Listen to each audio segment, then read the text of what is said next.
I came from a communications background, not a science background. And it's been really interesting for me as a layperson to go into the science areas. And I realize how difficult it can be for people who have a science background to try and simplify concepts to explain them. I guess a great example would be salt.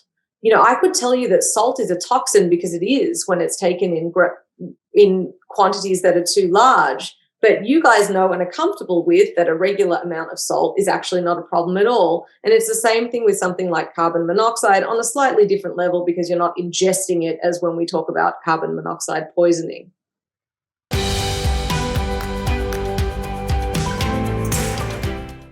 Jess, we have Jess Pryles in the house today, the hardcore carnivore. Yeah, I can hear you. Good morning, Shawn. It's nice to see you again. It is nice to see you again. We got to see each other for the first time in real life back in May at the Cattle Feeders Association in San Diego. And you, like me, we're both sort of championing meat, I guess. And you do it from a I guess, well, tell us about it, because obviously we've talked before and I've interviewed before, and you kind of transplanted yourself from Australia to Texas, Austin, Texas, if I'm not mistaken, and have now really got into the meat and meat science. And I do have to compliment, I've got some of those hardcore carnivore spices that I've got a lot of, and it just takes a lot to go through spice, but I use the black one on some burgers for the family, and they love it. They're like, holy cow, this stuff tastes delicious. So they're really impressed with that. So thank you for making that nice. You got it. It's my pleasure.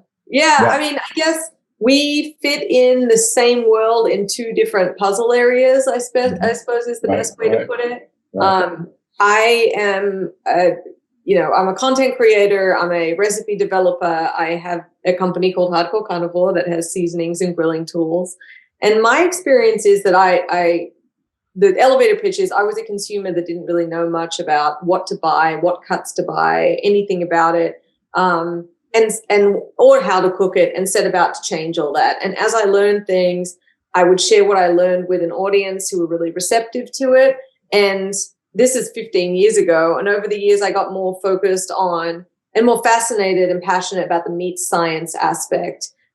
So I actually am in the middle of nearly finishing my graduate certificate from Iowa State University in meat science. The biggest thing I think for me, I guess I should tell your followers, just so that to avoid confusion, I am not personally strictly on a carnivore diet, but again, oh my God.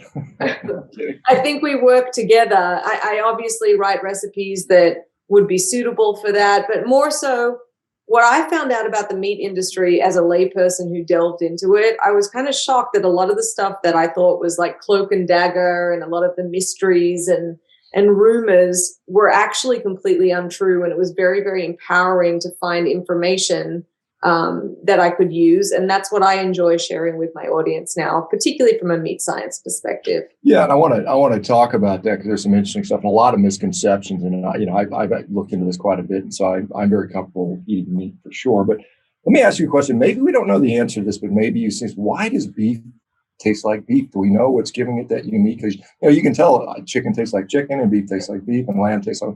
Do we know can we identify what gives beef the beefy flavor? Can we isolate that yet? It's not probably ever going to be isolated because it's not a single thing. Right. It's a lot of different compounds. Certainly, obviously, the profile of the fat we know carries the most flavor. I don't know if you know that if we've talked about this before, they did an experiment in the 60s where they took out as much fat as possible from an already lean muscle, and then they ground that beef muscle with other animal fats and into patties, and figured out that if they ground it with pork fat, people thought they were eating a pork burger, even though it was beef muscle, which just speaks to the power. We know that fat is the biggest vehicle for flavor when it comes to meat. But there's no one compound that makes beef. So, but if there is, it's probably found in the fat. That's what it sounds like. And so, I do like the fat is flavor. I think the French are very adamant about that, and at least they used to be, at least in their cooking.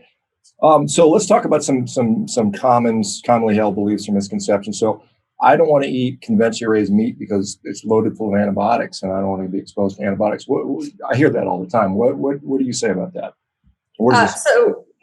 Right. Well, the first thing is there is what we call a withdrawal period from antibiotics. So one, it's on the antibiotics themselves, and two, it's mandated by the USDA that has to happen. And long story short, what that means is if a rancher has to administer antibiotics to an animal, they have to hold them for a certain period of time to allow those antibiotics to leave their system. Because just as if you and I had an infection a year ago and took antibiotics for it, we would need to take a new course if we got sick again, because they don't stay in your system.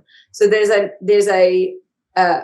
period that the animal has to be held if it has been administered antibiotics before it's sent for slaughter, to ensure that meat is antibiotic free, which is a huge part of it. The biggest thing is, and there's a guy I've been following lately who is a rancher himself, and he points out, why would we want to go to the expense of giving animals antibiotics for no reason? They're not cheap.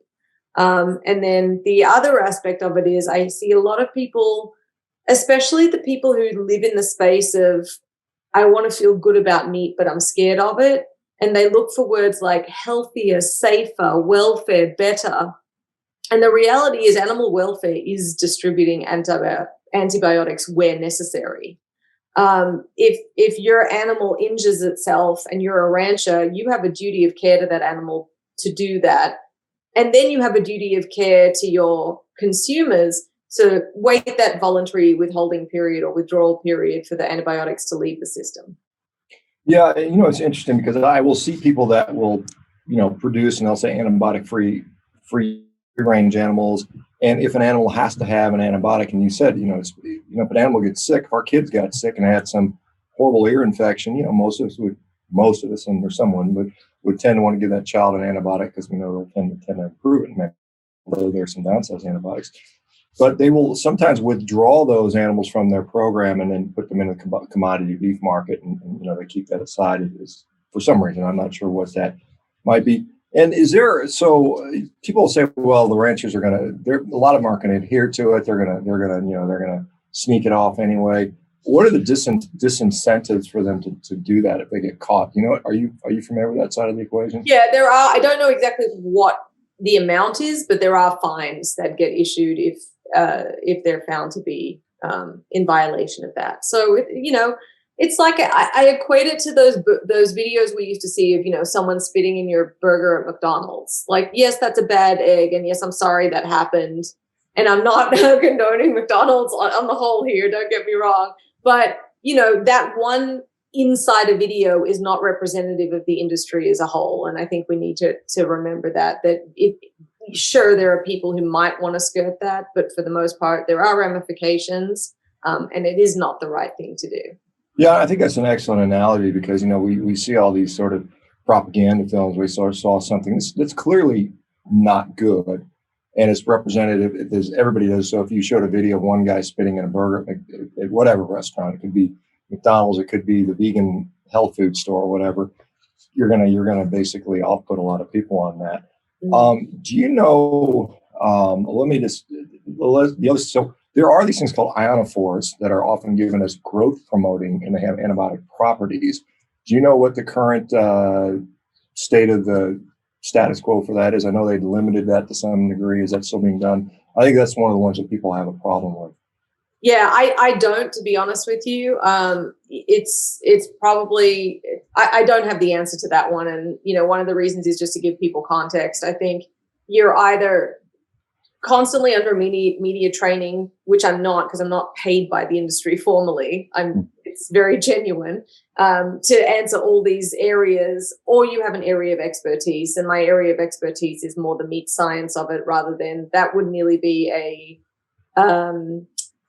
that's a producer's aspect, if that makes sense. Sure. Okay, let's talk about something. So there's been and again, some of these have maybe not so much of a concern, but they are putting glue in the meat. We have some places. What is meat glue? Why do they do that? Is it a problem? Are you concerned about it? Should we be concerned about it? So meat glue is another name. It's transglutaminase. It's an enzyme that can bond proteins together. It actually naturally occurs in our body.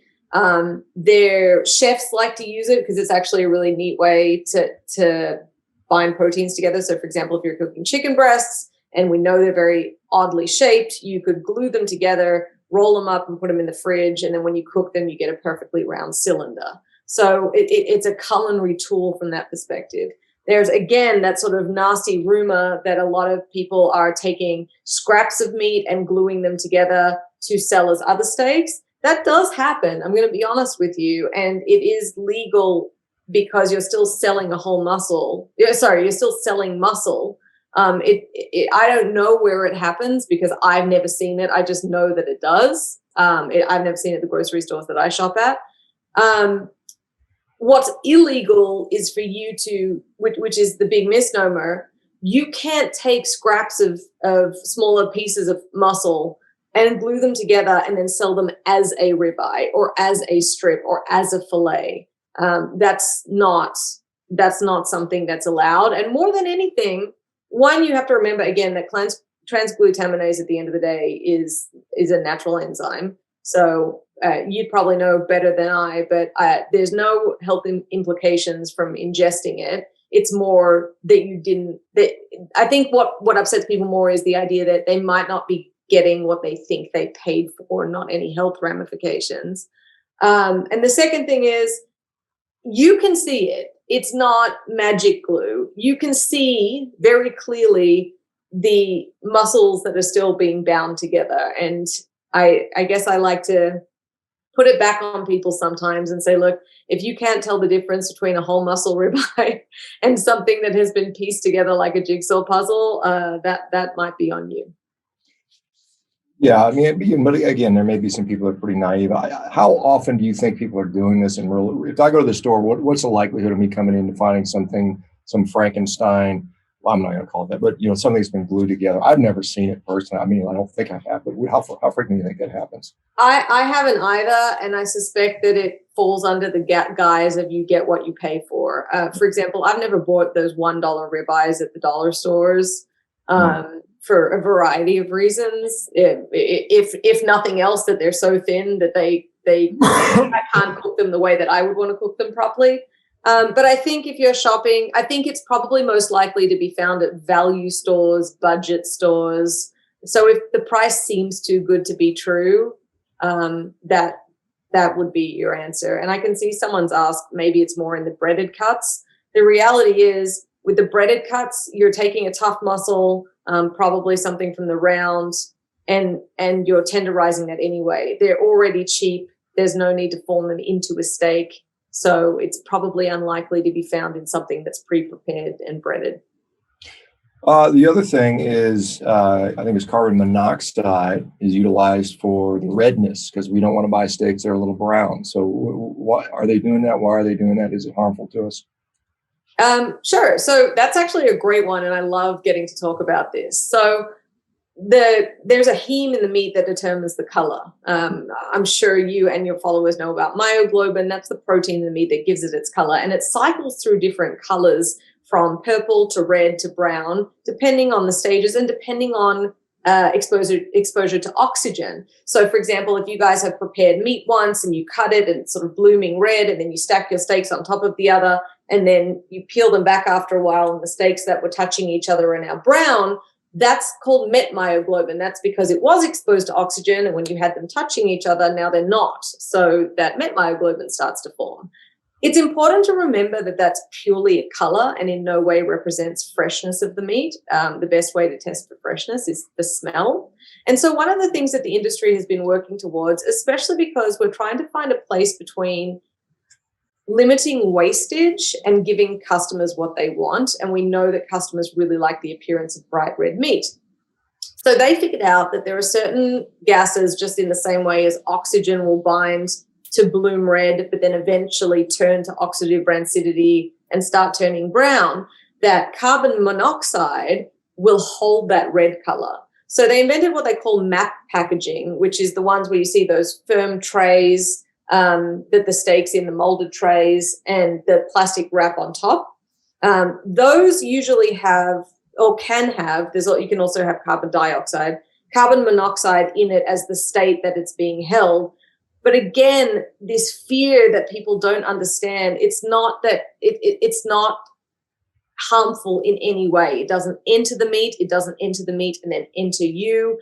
I think that I came from a communications background, not a science background. And it's been really interesting for me as a layperson to go into the science areas. And I realize how difficult it can be for people who have a science background to try and simplify concepts to explain them. I guess a great example would be salt. I could tell you that salt is a toxin because it is when it's taken in quantities that are too large. But you guys know and are comfortable with that a regular amount of salt is actually not a problem at all. And it's the same thing with something like carbon monoxide on a slightly different level because you're not ingesting it as when we talk about carbon monoxide poisoning. Yeah. What about, so you talked about, the different cuts of meat. Mm-hmm. And when you're looking for, I guess, buying meat, why is it that, okay, let's talk about this as a simple one, but most people don't, many people don't know. Why do we cut against the grain when we're trying to prepare a steak? What does utility do in that? So, and I know this will be, I know especially with how much you like the workout portion in addition to the carnivore diet, this is really, really related to that. Muscles are still sort of biodynamic and have bioavailability. Meat does, even after post-mortem, which I think makes it super cool. It's the same as that color change thing we were talking about. And one of the things that muscles and meat will still do is flex. So when you apply heat, that muscle is effectively flexing. It's shortening and it's tightening up, just like your steak would. I personally think that these examples are kind of really awesome meat nerd stuff. I know it freaks some people out, but I get really excited about them. But your muscle in a relaxed state sort of sits like this. And you can see the areas in between my fingers. Those are free areas where free water that's not bound to the cell can exist, because we know that muscle is made up of 76% water. And when that muscle flexes, it contracts like this, those free areas go away, and that water is pushed to the very edges, much the same as if you wring out a towel and you start to wring it out and the water collects here. And if you keep going, it comes out altogether. So I guess I'm talking about resting steak more than cutting across the grain, but I guess to me, it all fits together. The idea is that if you rest steak, you allow that muscle to relax again and you allow that water to redistribute, which will give you a juicier steak. But it is personal preference because some people like it warm and some people like it juicier. So go with whatever works for you. But those same muscle fibers are the reason that we cut against the grain. And it's all about perceived tenderness. So muscles run in a structure where they have bundles that are in fibers. Think about it like a long, like optic fiber cord. Now, if you were to cut in the same direction as those muscle fibers or with the grain, you would end up having a really tough chew. And the tougher it is for our mouths to chew, the more tough we perceive the meat to be. If I cut across those muscle bundles and sever those muscles, when I go to bite, I'm going to be biting in between each muscle fiber instead of through it, and I'll automatically get a more tender bite. So it makes a huge difference. Yeah, it's kind of like a string under tension versus not under tension. Trying to move through that, you're going to have more resistance with that. And then you mentioned about the resting. I was going to ask about that.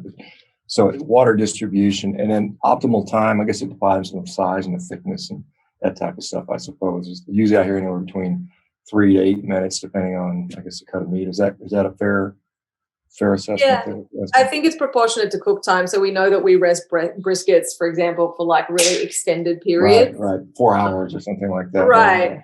But I think this one you can go by feel. So, we feel that it flexes more during cooking, and you should be able to feel a certain degree of relaxation to know that it's relaxed and redistributed.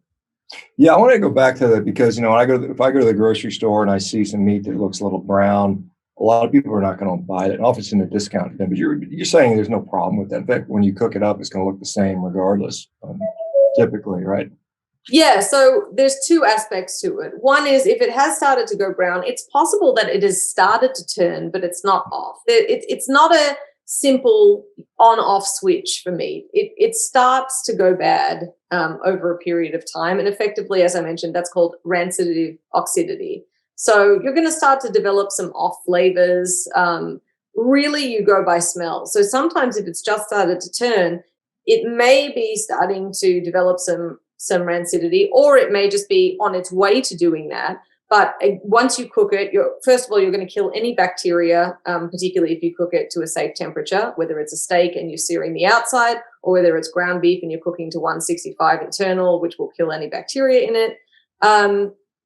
And the other aspect is, I mean, I tell people for sure, just smell it when you open it. If it's got like a slightly sour smell, which often vacuum sealed meats do, or if it's kind of like, ooh, there's some stuff going on there, but I could go back and smell it again, it's going to be fine. If it's sort of got you recoiling, that's when you know it's not good. You absolutely can trust your sense of smell at that point. And the thing of it is, you could still probably theoretically eat that meat. It's just that it wouldn't taste pleasant. Mm-hmm. And the other interesting part, I think, is, often, I don't know if anyone here uses a microwave in times of desperation to reheat steak, but there's a certain taste that we associated with microwave reheated meats called warmed over. It's actually a compound that's also the hallmark of oxidative rancidity, but some people prefer that flavor, which is really interesting and talks also about that taste preference for people as well. I have not. I cannot remember the last time I microwaved a steak. I don't plan on it. Let me ask you, and so are there tricks, like say I go to the grocery store and I put some stuff in my fridge, are there any tricks? I've heard like keeping it in butcher paper, avoiding light will prevent some of this color change.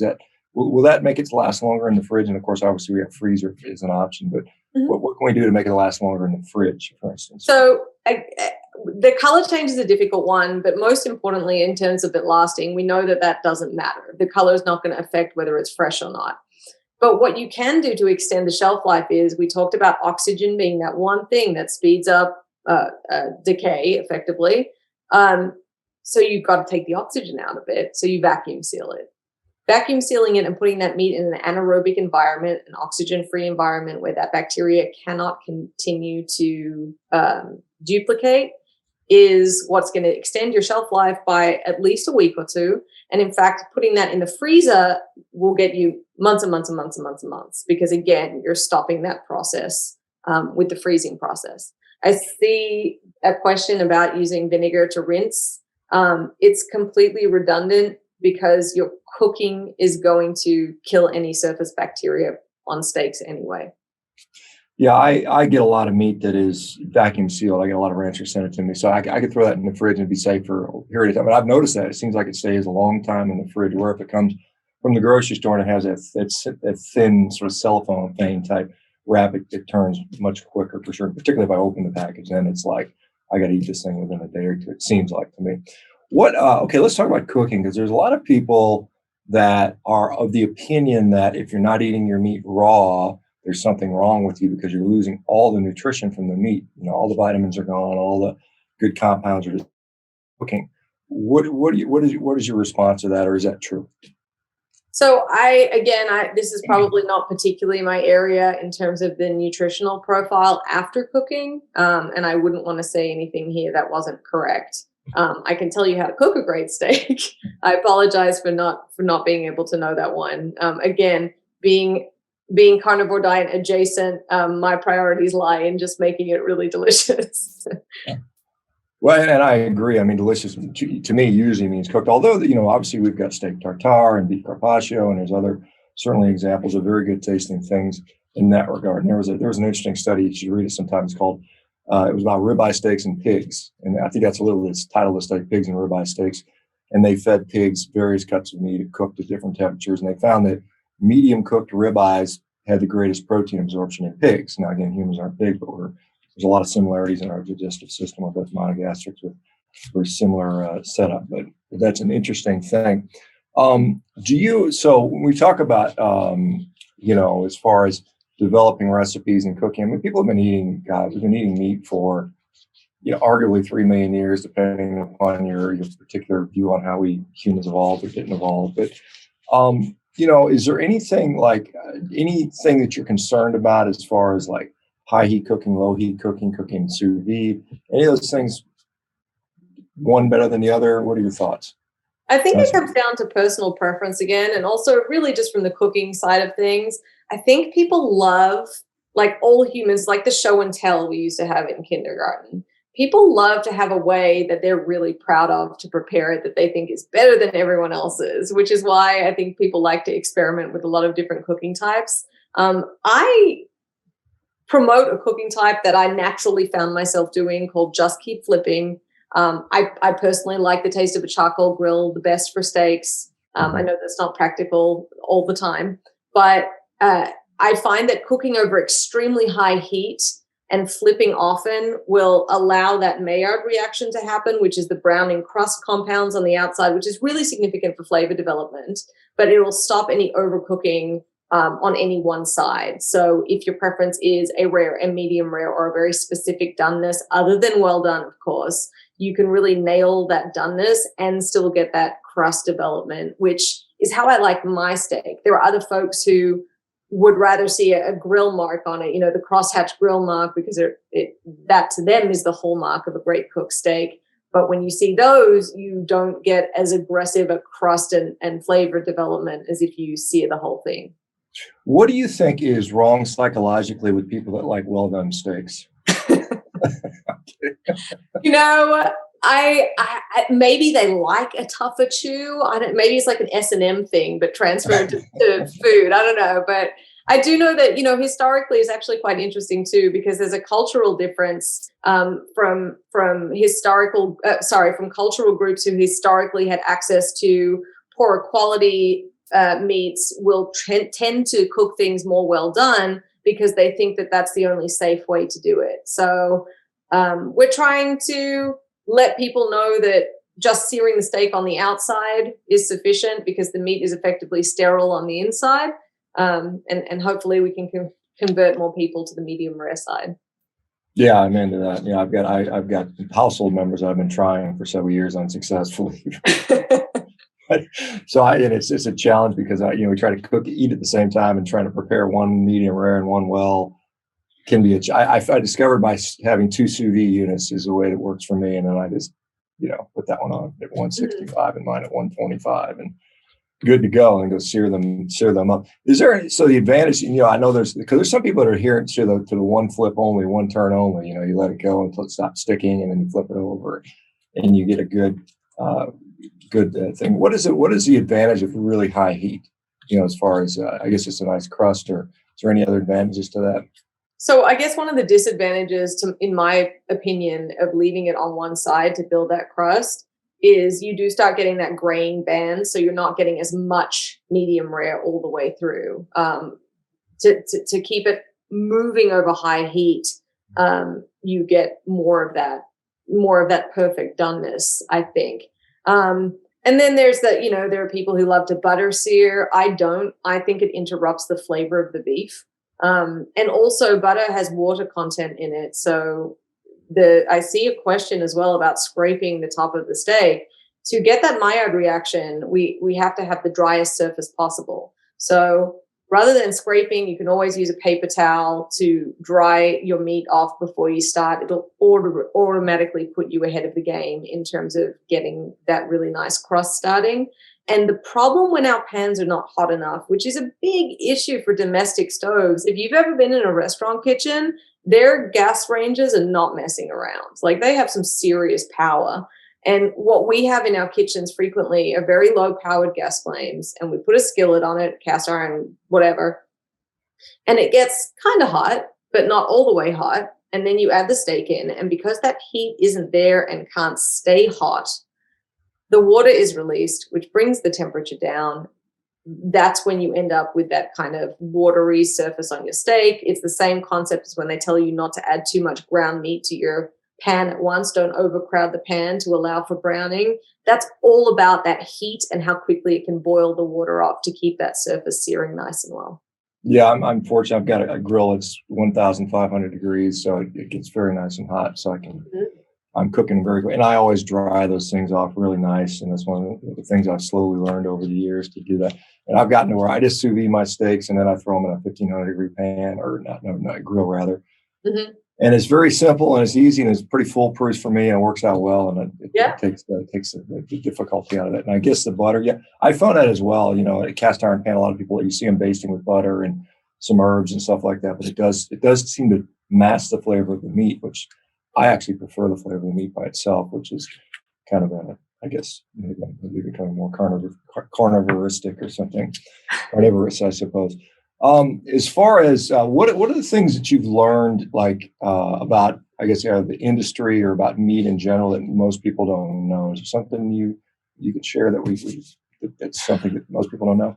Yeah, I think understanding there's two aspects to it. One is the stuff that I've learned along the way, a lot of the stuff that I've discussed today, just really understanding food safety, understanding the color change, understanding how to best cook it, opens your world up completely to really being empowered when you're standing at the grocery store or the meat counter, or your local butcher or your local rancher is sending you packages and you know what to do with it. You're not standing there going, "Ooh, I'm not, shouldn't I?" I mean, the amount of meat that must have been thrown out over the years from people trying to err on the side of caution and not understanding that ultimately you're going to cook it safely anyway, is probably quite staggering.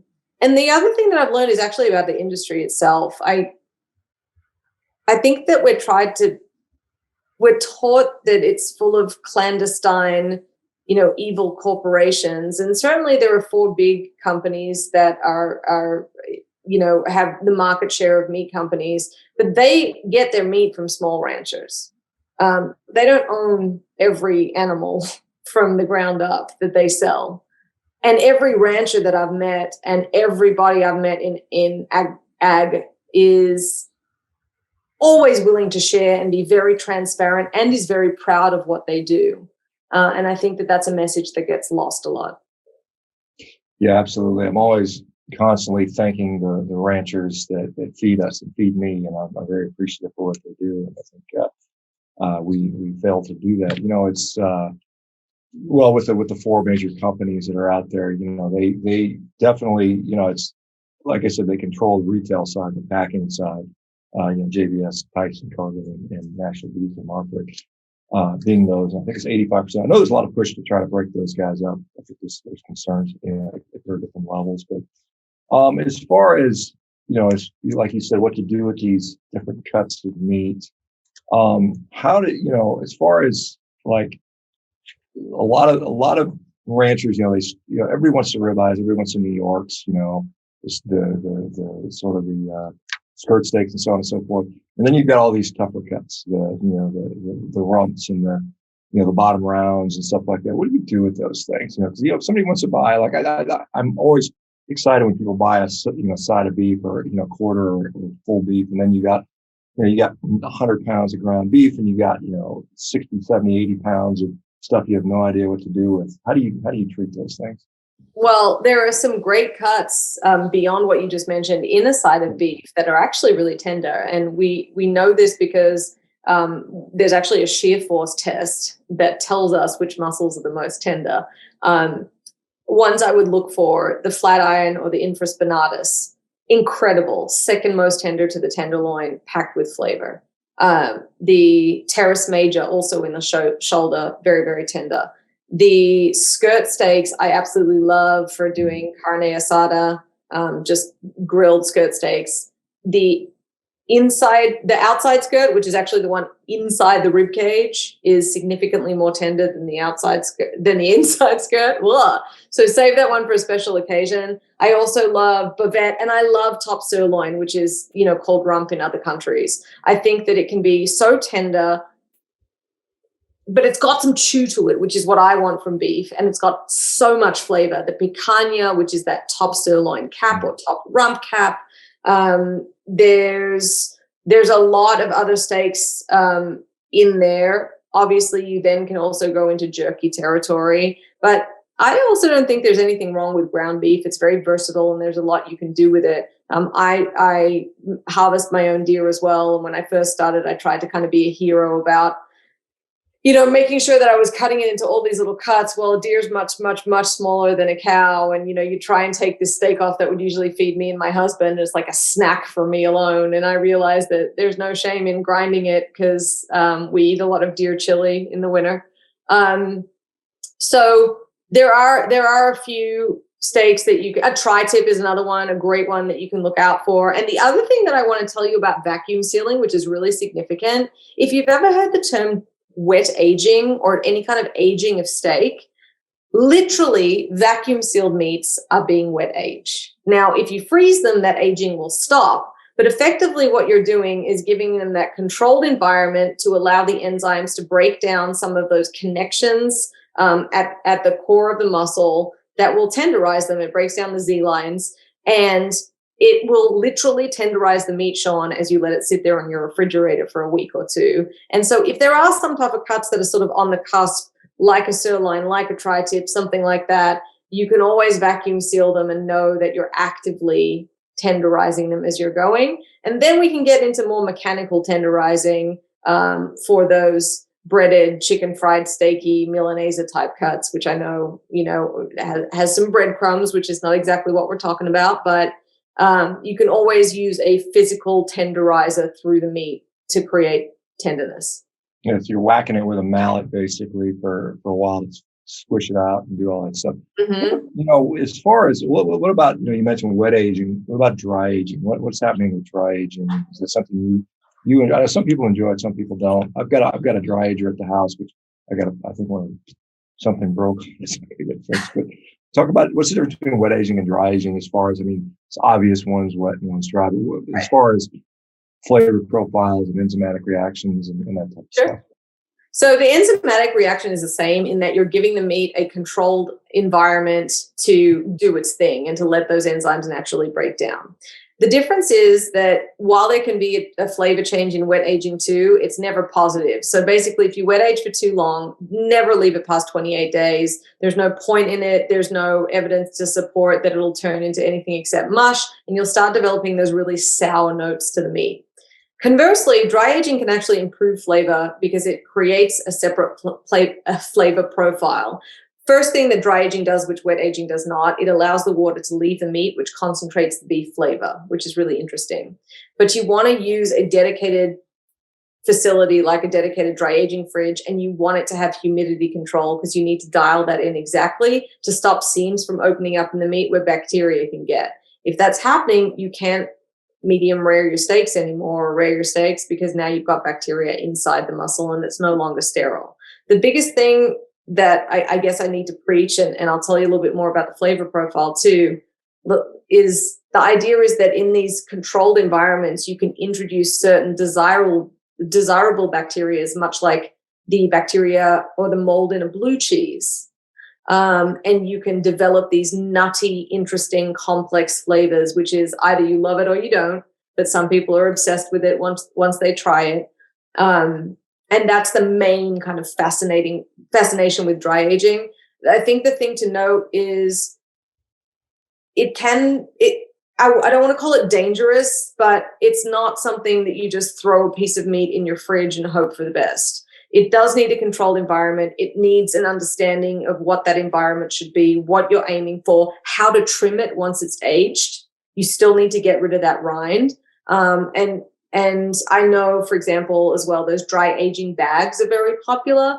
I feel like those bags should have a different name. Like they should just be called aging bags. Certainly they work a little bit better than a vacuum seal traditionally because they do let moisture out.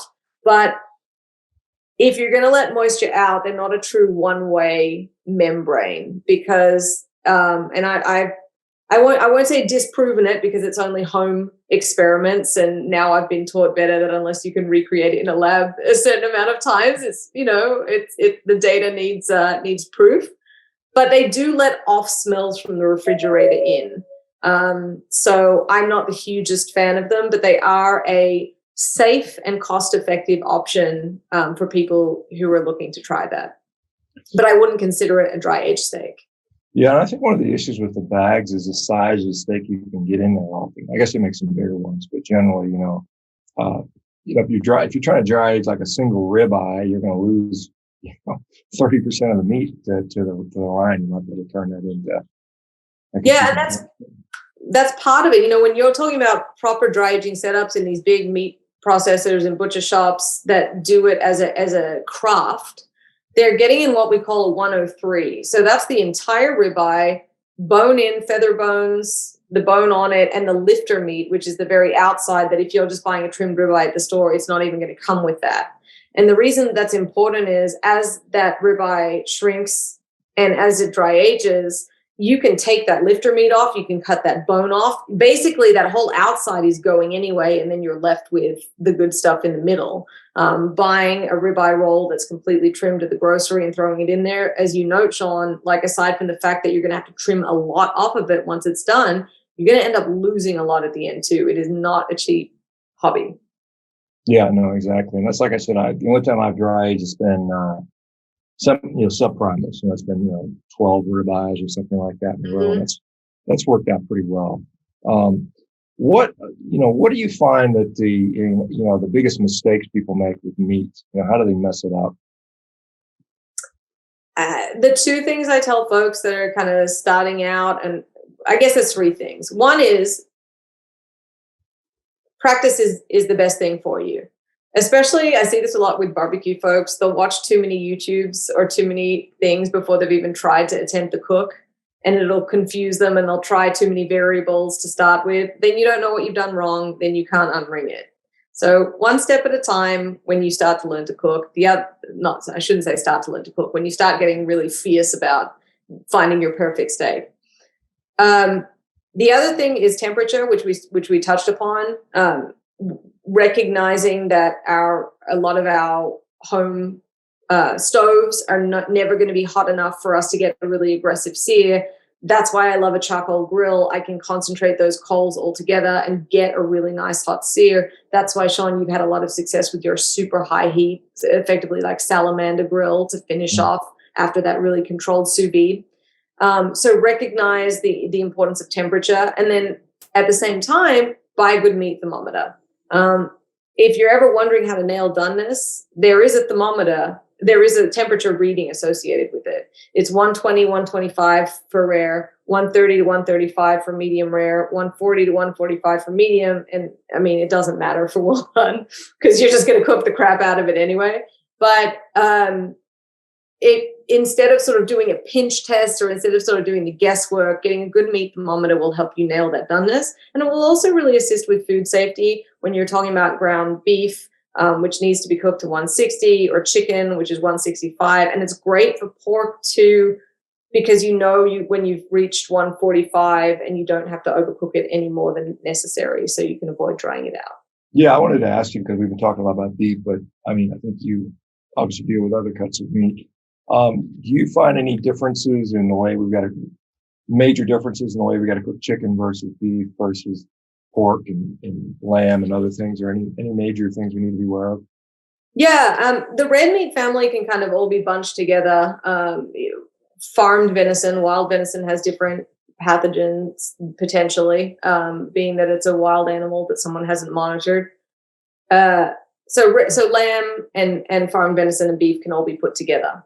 But each of those different proteins and each of those different animals are susceptible to different bacterias and pathogens. So, for example, with chicken, it's salmonella, which is a really, really bad one. And that's why we have to cook chicken to 165, because salmonella dies at 160. With pork, when we talk about cooking it to 145, we're talking about trying to combat trichinella or trichina, which is another one of those things which we really, really see these days as farming practices improve, because we found that trichina was much more prominent when you sort of fed your pigs scraps and they lived in filth, and the dirtier the living environments and what those animals ate, the more susceptible it was to that pathogen. So beef, on the other hand, aside from E. coli, which we know we can get rid of with a good surface sear, effectively it is sterile on the inside, which is why we can eat that medium rare. Yeah, it's interesting. I mean, there's a lot of religious prohibitions against pork, and probably that was due to infection and trichinella or trichinosis. type of Exactly. things that people were getting. It was more likely to make you sick, right? So they kind of did best with what they had at the time. Right, exactly. So beef has always been and any, I mean, do you get much into like things like bison? I mean, to me, the flavor profiles, you could tell me a lot of times I can't really taste that much difference, quite honestly. I mean, sometimes maybe depending on the cut, one might be a little leaner than the other, but do you eat a lot of wild meat, things like bison and stuff? Yeah, I mean, for me, bison is one of those things, like I'm personally not looking for a lean profile. That's when I would go for bison. It's obviously more expensive than beef, and one of the hallmarks of it is that it's a leaner cut. Um, I do think the muscle itself is very, very interchangeable with beef, but you miss that fat, especially on a ribeye. You're not going to have that same level of intra or intermuscular marbling and fat. And that's what, to me, makes the ribeye the king of steaks. So, yeah. And they say that about deer too. You know, there are people who swear that axis tastes better than whitetail, and that's all based on feed. On what they're eating. Yeah. Okay. And then what, as far as fat, can you talk about the difference between intra and intermuscular fat? You've got the globs of fat, which some people don't really like. A lot of, particularly women, they're off put by that. They're cutting it off. And then the intramuscular marbling. Is there any qualitative difference between those two as far as fat profiles that you're aware of? It's not that there's a difference in the profile. So at a basic thing, the inter, I think about it like an interstate highway. It runs between the states. So inter is the fat that runs between the muscles. Intra is the stuff that's inside, the marbling, as you said. It's the same fat. Marbling is the last fat to form on the animal. That's why we put them in feedlots on corn. We know we can get much more and faster intramuscular marbling that way. It's the same fat, it's just the thickness. But arguably, especially if you're sous videing, an interesting thing happens, which is if you can render those big fat globs, because I also was someone, especially as a child, who thought they were quite gross. And when you render them out properly to that beautifully squishy consistency and then sear them on top of that, they're just the most delightful flavor bombs, nearly similar, I would say, to nearly a bone marrow consistency when you render it out correctly. All right, here's sort of another question that's out there. Is fish meat or is it a vegetable? And if so, how do you deal with it? Yeah, I consider my fish nights my meatless Mondays, I guess. We eat a little bit of it just because my husband loves to fish, but it doesn't do it for me beyond just like another decent source of lean protein that to mix it up every now and again. It's not something that I crave personally. I have to interject a little story here if you guys don't mind. When I was working at the hospital, we would call in there was the lunch lady. It's like a 70-year-old lady who was always announcing the food that was going to be in the cafeteria. And one day she said, we have this, and this. And then she said, for our vegetarian option, we have a pan-seared, fish or some sort of vegetarian option. Made me laugh. But anyway, I get that. But yeah. But Jess, unfortunately, we're running out of time. But let's say you got one meal you can eat, one piece of meat you can eat. What would it be? How would you cook it? Can you describe the perfect whatever kind of meat you would have? Yeah, I mean, I call it my death row steak would be a ribeye. I know I've talked it under the table. I've also mentioned other great cuts that I definitely encourage you guys to go out and try. But ribeye for me is it. Charcoal grilled using the just keep flipping method. I'd probably put a hardcore carnivore black on it, which is my seasoning that has the activated charcoal in it. So you get that really intense visual difference between the black crust and the pink inside, because we eat with our eyes first. It's a sensory thing. And keep flipping. I want it to be at least 1.5 inches thick as well. Maybe a light dry age on it, maybe 30, 40 days, no more than that. And bone in or boneless? Because that's another big distinction. Boneless. Boneless. For me, always boneless. It's a complete misnomer that bone adds flavor. It only adds flavor if you boil it and actually get nutrients and calcium and things out of the bone, like when they make bone broth for ramen.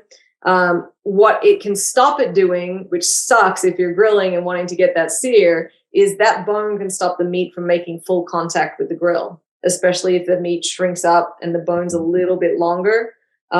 So I find you get more control over the cook. If you notice with a tomahawk, for example, that's actually interesting butchery. So they'll cut it so it's wider than the bone to avoid that happening. Right, But for just a regular bone-in ribeye that they've just run through the bandsaw, you'll sometimes see that area right by the bone. You can never get a good sear on because it's lower than the bone, and it can prevent that perfect cook. Yeah, I was going to say, because usually the tomahawks are 2-3 inches thick, and I like them because it's just more meat. Anyway. And nibbling. Well, I guess you're right. There is something to be said for chewing all the crispy bits along the bone. Yeah, it kind of makes you confident that our human teeth are well designed to eat meat when you can do that and off the bone for sure. That's very effective doing it. Jess, where do people go to find out more about you and learn about your social media, about meat in general, and find some of the hardcore seasonings and other things that you have available?